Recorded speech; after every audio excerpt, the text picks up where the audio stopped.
Peter, you participated in a very interesting plenary session on a very important topic, the right to science. What for you is the key message?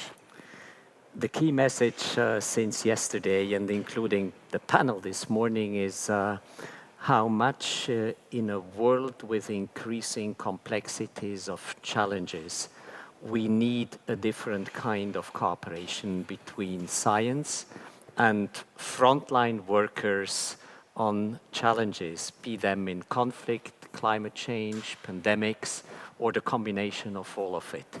I think these challenges take an enormous toll on societies.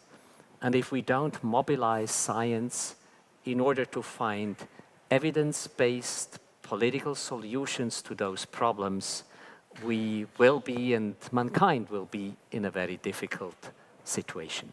Okay. Well, science, as we know, can be used for good and also for bad. Technologies affect the way wars are fought, which is at the heart of your work at the International Committee of the Red Cross. What do you think the GESDA initiative can do to minimize the risks that science and new technologies will be misused? For example, technologies that could lead to an escalation of wars. I think you mentioned autonomous weapons. I think it's of critical importance that when we try to define legal and normative frameworks and principles and ethical frameworks of principles of responsible behavior, and this is obvious when we talk about weapons that we need to address those issues. Are these weapons potentially in conformity with existing international humanitarian law? Do they respect the basic customary international law that has developed over centuries, or do they not?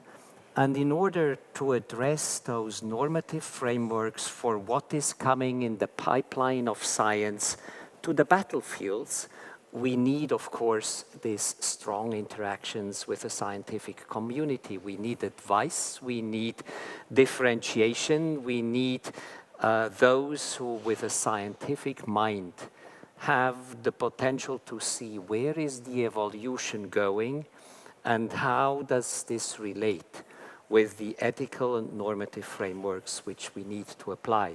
That's the reason why ICRC has convened an advisory board to help, and where GESDA is the larger community which we hope we can tap into in order to have these discussions. For you, what's unique about the GESDA initiative and how it can help bridge societies and scientists, diplomats, bring in all this evidence-based policy making that you mentioned? I think what is unique is that it brings kind of the different communities together in a very systematic way. We talk about it for a long time. We have advocated for more cooperative frameworks between science and policy making for decades.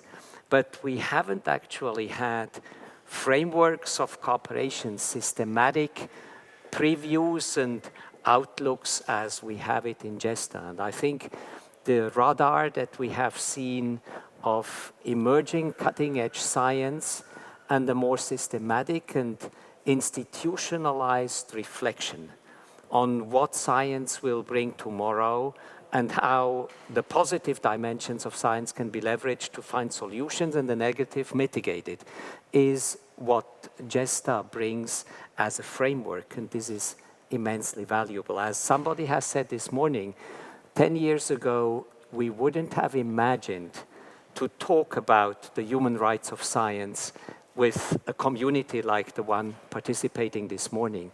And this is testimony to what GESDA can do and potentially can do in the future.